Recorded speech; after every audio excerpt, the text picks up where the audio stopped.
Unidade 1. O que é filosofia? Aula 2.1. Conteúdos. Nascimento da filosofia.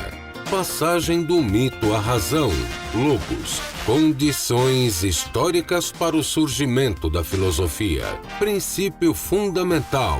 Arte. Os filósofos pré-socráticos. Habilidade. Analisar as questões levantadas pelos primeiros filósofos, estabelecendo vínculos com o conhecimento do mundo moderno. Boa tarde, queridos alunos, caros professores, professoras. Vamos então iniciar a nossa aula e vamos então chamar a nossa revisão.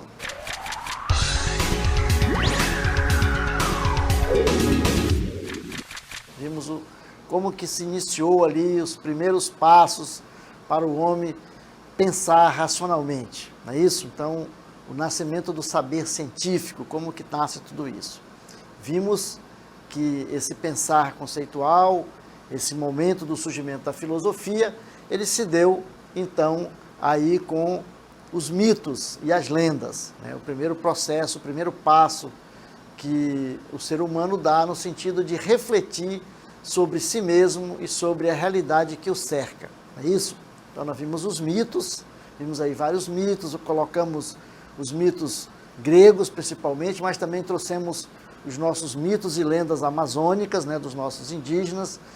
Aí nós temos a lenda do Boto, temos aí do Curupira, né, lenda do Irapuru, né, lenda da Mãe d'Água, da Vitória Régia. Nós temos muitas lendas e também temos muitos mitos daqui dos povos originários da Amazônia, que a gente pode, então, depois se aprofundar e procurar ler para conhecer, né, como se dá o pensamento, né, a cosmologia, a cosmovisão do homem amazônico sobre a realidade na qual ele vive. Muito bem. Vimos também aí uma outra forma de pensar, além do mito, que é o senso comum, que é aquele pensamento ainda que não está enraizado, né, propriamente na razão e no experimento aí na busca do conhecimento chamado empírico, né, da experiência científica. É isso? Então, alguns mitos que nós colocamos como algum pensamento do senso comum, né, você não passar por debaixo de escada, você ter medo de cruzar com um gato preto na sexta-feira. Então, tudo isso aí são pensamentos do senso comum. Muito bem. Iniciando o momento de hoje, vamos então para o nosso desafio do dia.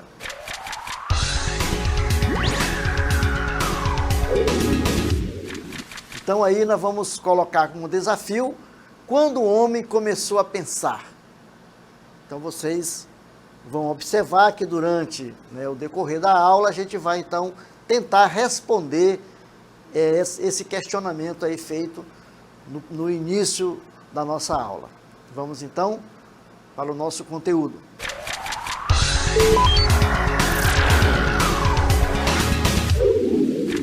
Muito bem, agora a gente vai entrar nos temas, nas discussões propriamente da aula de hoje, não é isso?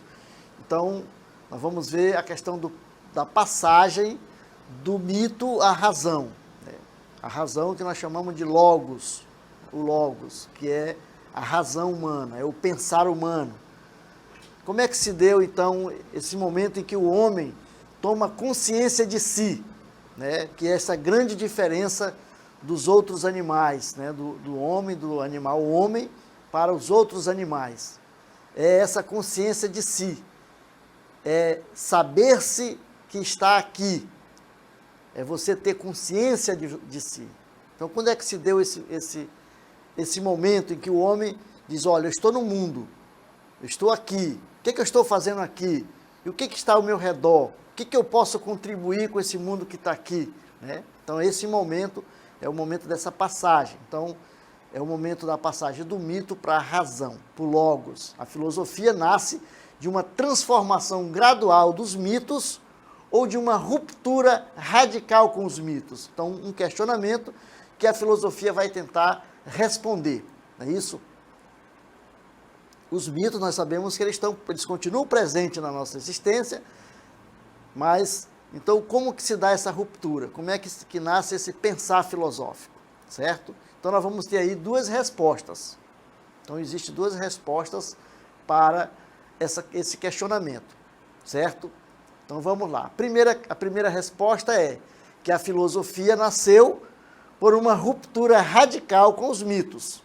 Olha, então daqui para frente nós vamos abandonar os mitos e vamos ter uma outra postura, uma outra maneira de pensar, de raciocinar, de questionar e de pensar o mundo, né? Sendo a primeira explicação científica da realidade produzida aqui no Ocidente, no mundo ocidental, né? Quando nós falamos da filosofia, nós estamos falando da filosofia no mundo ocidental, não é isso?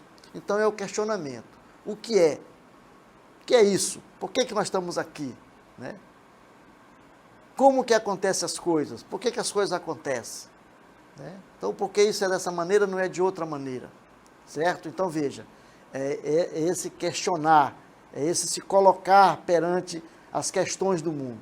O homem começa, então, a se interrogar, né? Sobre o universo, sobre as estrelas, sobre os fenômenos naturais, sobre os trovões, sobre os relâmpagos, sobre as enchentes, sobre as secas, sobre a morte.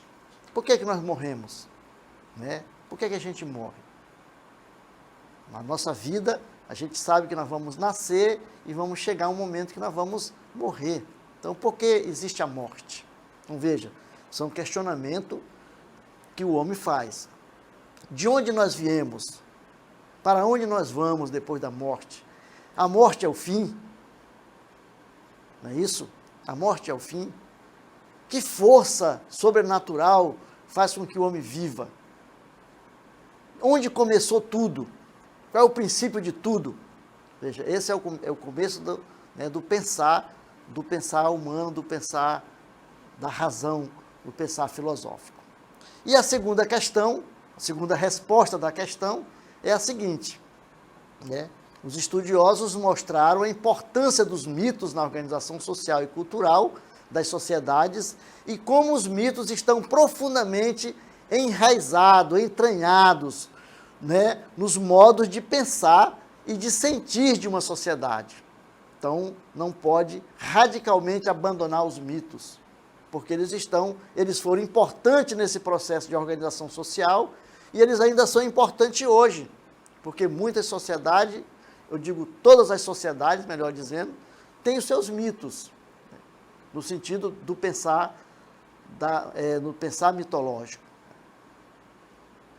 Como que esses mitos foram importantes no sentido de agregar a comunidade, de fazer com que essa comunidade vivesse unida, se juntasse, se organizasse, respeitasse a natureza, né? Os mitos eles estão aí presentes no coletivo social e eles são importantes nesse processo de preservação da natureza, né? Do respeito pelo outro. Então, tudo isso está presente aí no mito. Então, a segunda resposta diz que não houve uma ruptura radical e um abandono dos mitos, porque eles estão presentes aí. Foram importantes no processo de organização das sociedades, certo? Muito bem. Então, nós vamos trazer agora as condições históricas, né, que foram fundamentais para o surgimento da filosofia, desse pensar racional, do pensar filosófico.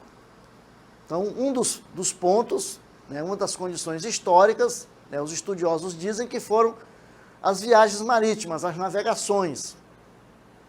Por quê? Porque, principalmente na Grécia Antiga, né, os locais onde habitavam os mitos eram os locais distantes, os oceanos, nos lugares mais distantes, aí é onde estavam vivendo os mitos, né, os deuses. Né. E as navegações vão descobrir que isso não é verdade, não é isso? Que lá onde os deuses, os mitos habitavam, lá vivem outros seres humanos. Então, eles vão começar a pensar. Então, veja, mas aí nós vamos dizer assim, o mito não é verdade? O mito é verdade. É uma outra verdade, né? É uma outra forma de pensar. Então, a filosofia ela vai tentar, a partir disso aí, ela vai começar a questionar refletir e pensar a realidade de outra maneira. Então, já que lá onde se habitavam os monstros, os mitos, etc., vivem outros seres, então como que eles chegaram aqui? Como que se dá isso, né? Então, vai se aprofundar o pensamento, vai se aprofundar a reflexão sobre a vida, sobre as sociedades. Outro ponto, outra condição histórica do surgimento da filosofia, nós vamos ver que é a invenção do calendário. Então, veja, as sociedades, elas vão organizar o tempo. Isso é importante, porque o tempo deixa de ser algo natural, ele passa a ser algo natural, né? Não como era visto pelos primeiros homens e mulheres, que eles achavam que o tempo não podia ser controlado pelo homem. Quem controlava o tempo era um ser superior, eram os deuses, né? E a partir da organização do calendário, o homem começa então a, como nós podíamos dizer assim, aprisionar o tempo, né? Ele pode entre aspas, manipular o tempo. Ele pode organizar esse tempo. Então o tempo passa a estar sobre a mão humana e não mais sobre os poderes de seres divinos, divindades, seres poderosos, extraterrenos, né? Que viviam nas divindades, e essas divindades era quem tinha o domínio do tempo. Então o homem passa a ter o domínio do tempo. Isso é importante, né? Então a filosofia se baseia também, tem como fundamento, né, na sua organização de pensamento, a partir então da organização do tempo, isto é, da estruturação do calendário. Nós vamos ter a estruturação do tempo. Muito bem. Uma outra condição histórica, nós vamos ver, é a invenção da moeda. Por que é importante isso? Porque a moeda revela uma nova capacidade de abstração e de generalização das coisas. Então, tudo era feito à base de trocas. Então, o homem trocava um objeto por outro. Agora ele vai abstrair, ele vai criar uma moeda, um instrumento, uma instituição, né, que é o dinheiro, e a partir dessa moeda ela vai ter um valor simbólico que com ela você vai poder comprar outras coisas. Então veja como isso vai se estruturando, como que o pensamento, como a organização da sociedade vai se dando. Então veja, é importante, né, essa outra condição, a invenção da moeda, isto é, a criação do dinheiro como instrumento de troca. Nós não precisamos trocar um girimum por uma macaxeira. Nós vamos agora ter um papel moeda que vai dizer que com aquele montante de papel moeda eu posso comprar tantos quilos de macaxeira, tantos quilos de feijão, né, tantos quilos de girimum, tantos quilos de milho, tantos sacos de milho e outras coisas que a gente pode, outras mercadorias que a gente pode comprar. Então, a invenção da moeda foi importante nesse processo de formulação e de estruturação do pensamento filosófico, certo? Mas nós temos mais um fator, né, que é a política, né, a criação, a invenção da política. A palavra política, né, a polis, vem de polis, do grego, não é isso? A política é a cidade, o político é o cidadão, aquele que vive na cidade, na polis. Então ele é o político, né? O político. E o político é aquele que vai pensar a sua sociedade, que vai discutir a sua sociedade, que vai refletir sobre as condições, né, de vida da sociedade na qual ele vive. Então, a ideia da lei, como expressão da vontade de uma coletividade humana, nasce daí, porque quem cria a lei? A lei é criada pelo político, isto é, pelo cidadão que pensa não só em si, mas pensa também no outro, pensa na coletividade. Interessante que a palavra político, né, o político é o cidadão que vive na polis, né, daí a palavra política, é exatamente a ação do político, daquele que age sobre a sua sociedade. O contrário do político é o idiota. Já perceberam isso, né? O contrário do político é o idiota. O idiota é aquele que só pensa em si, só pensa no seu umbigo, só pensa na sua vida, só pensa na sua realidade. Então, a diferença entre político e idiota, né? O idiota, então, é o indivíduo que na cidade, na polis, só pensa em si, só pensa no seu umbigo, só pensa, como falar, pensar no seu umbigo é pensar só em si, né? Pensar só em si. Não pensa na sociedade. Então, veja, importante a política no sentido do surgimento da filosofia, porque o indivíduo passa a pensar não só sobre si mesmo, mas sobre a sua comunidade, sobre a sua sociedade na qual ele vive. Então, a política, ela vai valorizar o humano, o pensamento, a discussão, a persuasão e a decisão racional. Então, você vai pensar racionalmente a realidade na qual você vive. E a filosofia, então, é importante nesse processo, né? Desse processo de pensar. E a filosofia é uma condição histórica para o surgimento da filosofia, certo? Muito bem. E aí nós vamos, então, trazer agora alguns filósofos, né? Onde que esse pensamento racional ele surge? Ele vai surgir na Grécia, né? Na Grécia Antiga. Então, ela tem sua origem na Grécia Antiga, a filosofia. Em meio à intensa vida cultural, política, comercial da polis, ou das polis, né? Nas várias colônias.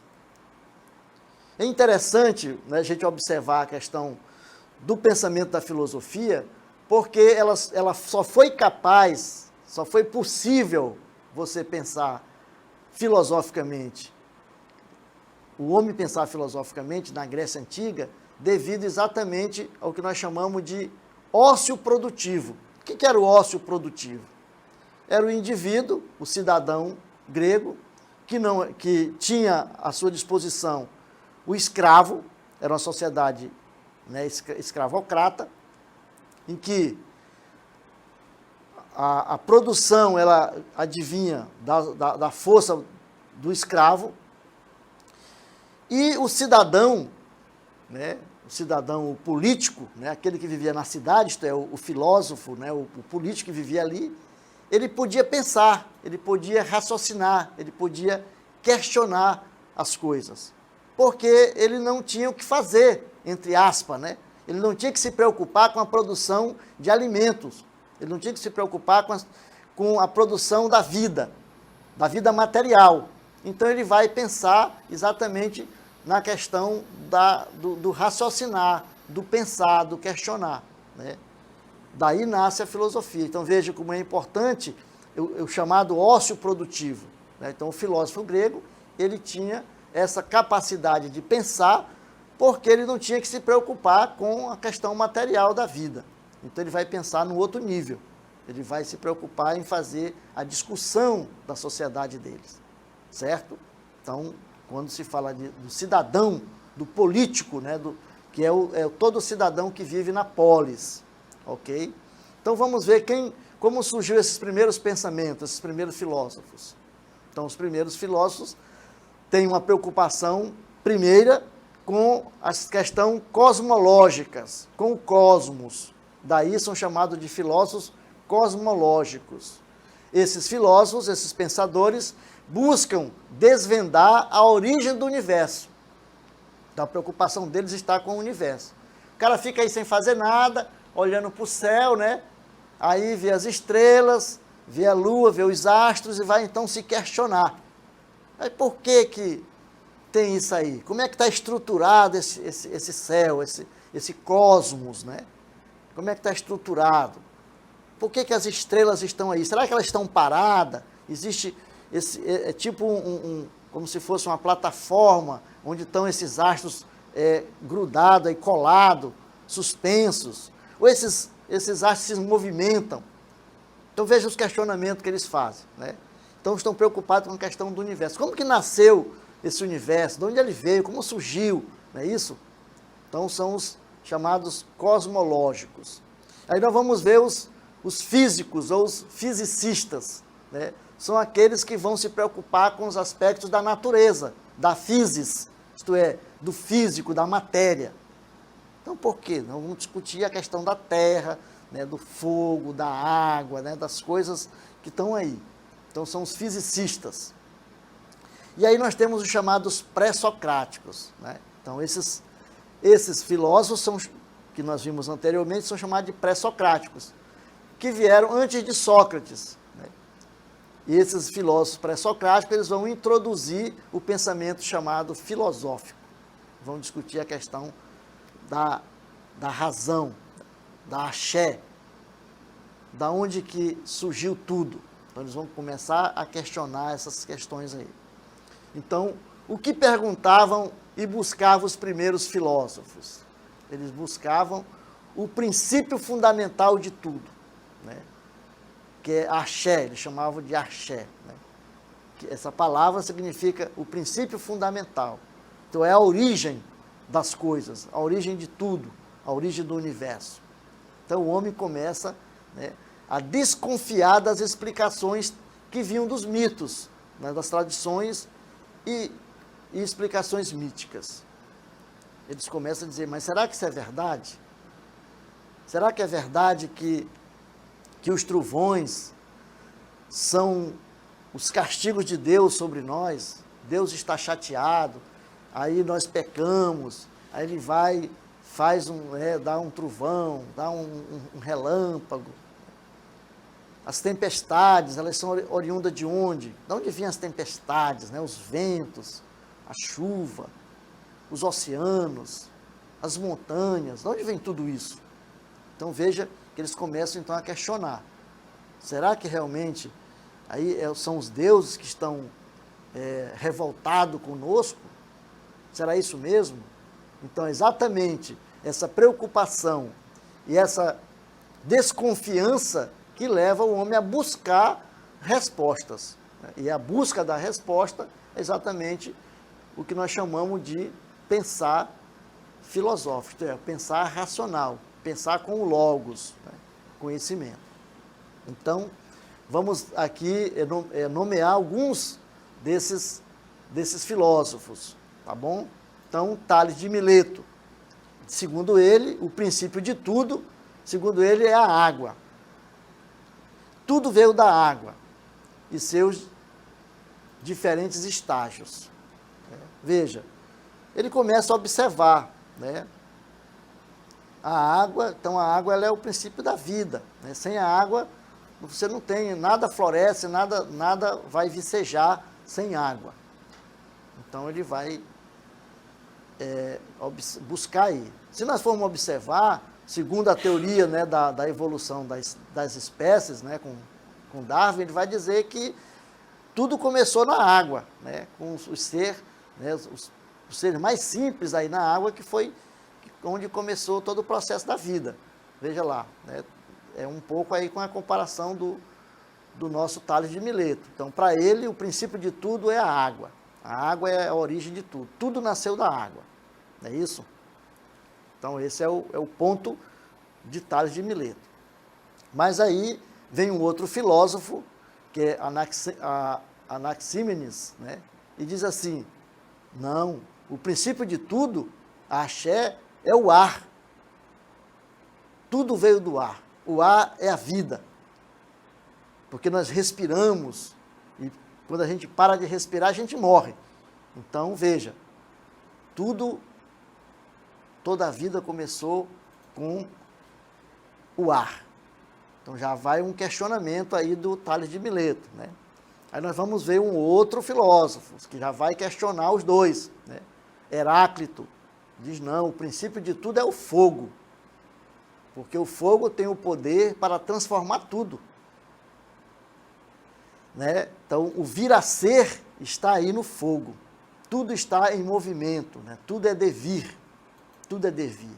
E o fogo é esse instrumento que, quando ele passa, ele vai arrasando com tudo, queima, mas depois vem aí, tudo viceja de novo. Veja, então ele vai colocar como que sendo o elemento principal, o axé, é o fogo. Então, muito bem. E aí, esse pensamento ele vai evoluindo, né? Porque vai contradizendo o outro, um filósofo contradiz o outro e vai evoluindo o pensamento, certo? Então, Parmênides vai dizer que não é o fogo, né? Que o princípio de tudo é o ser. Mas o que é o ser? Né? Então, todas as transformações são falsas, né? E essas percepções de sensações. Tudo é sensação, tudo é... A gente pensa que é, mas não é. Então, a única certeza é a existência do ser imutável. Esse ser imutável, então, ele vai chamar de Deus, né? Que é o princípio de tudo. Né? É o motor inicial de tudo, o ser. Né? Então, veja lá que o pensamento cada vez se transformando. Não é isso? Muito bem. Então, nós vimos aí, então, os principais filósofos, né, que vão discutir, né, essa questão. Um vai dizer, né, um traz o princípio de tudo, está na água, porque a água, tudo nasce da água. A água é essa fonte principal, né, da vida, da onde tudo surge, tudo vai surgir daí. O outro diz não, né? Não é o fogo, não é a água, é o fogo, né? Porque o fogo vai ser o princípio de tudo. Então, tudo vai nascer do fogo, certo? Então, o fogo é o princípio de tudo, tudo nasce do fogo. Vem o outro e já contradiz, né? E diz não, o princípio de tudo é o ar, né? O ar, porque é o ar que nos dá a vida. O ar é a vida, então tudo vem do ar. Então o ar é o princípio de tudo. Já vem um outro filósofo e diz, não, o princípio de tudo é o ser. O ser que ele chama de motor principal, né? O ser que é o ser imutável. Então veja, então nós vamos passar o pensamento, nós vamos ter todo esse processo que vai desembocar no pensamento que nós chamamos de pensamento filosófico, o pensamento baseado na razão humana. Então, nós vimos, fazendo uma síntese da nossa aula, nós podemos dizer que nós passamos do pensamento mítico, não é isso, para o pensamento filosófico. Como que se dá isso? Esse processo de racionalização do pensamento. Ele vai se dar a partir do momento em que o homem passa a questionar os mitos, questionar o pensamento mitológico, que coloca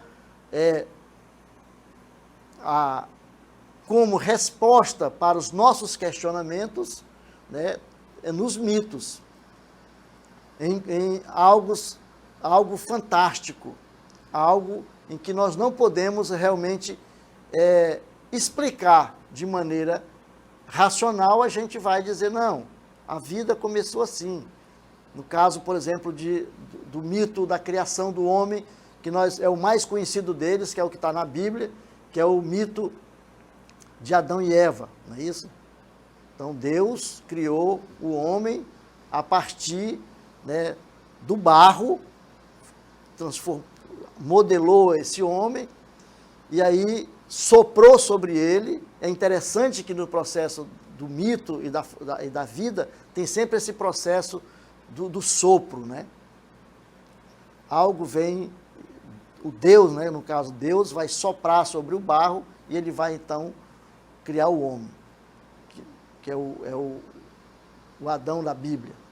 E aí, mas ele não acha que o homem não pode ficar só, e ele então cria uma companheira para ele. Vai criar Eva, vai tirar da sua costela, né, e vai então criar o homem. Veja que como é importante essa explicação, porque como que nós vamos explicar essa importância da união do ser humano, das pessoas, né, do homem e da mulher? Se explica que um veio do outro, né? Tirou da costela e criou a mulher. E aí, a questão da desunião, como é que se explica? né, fez com que a mulher fez com que o Adão comesse da fruta, né, do bem e do mal, e aí então tem esse afastamento. Então veja, todo mito ele tem essa explicação. Se você pegar um mito amazônico, você vai ver também essa mesma explicação. Tem sempre essa explicação da criação, de alguém que cria, né? Aí a união, depois a separação, né? Você vai... É interessante, se nós pudermos, vocês puderem buscar, fazer uma leitura dos mitos amazônicos, que eles vão trazer essa questão aí, né? De como que se cria as coisas. E nós falamos na aula passada que os mitos eles têm 3 formas de ser, né? Nós temos o mito cosmológico, que é aquele que discute a criação do universo, do cosmos. Nós temos o mito escatológico, que vai falar, né, discutir a questão da criação dos seres, né, dos animais, das plantas, da água, etc., né? E o mito escatológico, que é aquele que explica o fim de tudo, né? Então o homem tem, na sua visão, essas 3 coisas. Primeiro cria-se o mundo, depois o homem se distancia, né, de Deus, cria as coisas, né, os outros seres, o homem se distancia, então vem a escatologia, que é o fim de tudo, não é isso? Então, é a partir do pensamento mítico que nós vamos ter, então, o pensamento filosófico, que é aquele que vai refletir a partir da razão humana. A sua aula continua no próximo vídeo.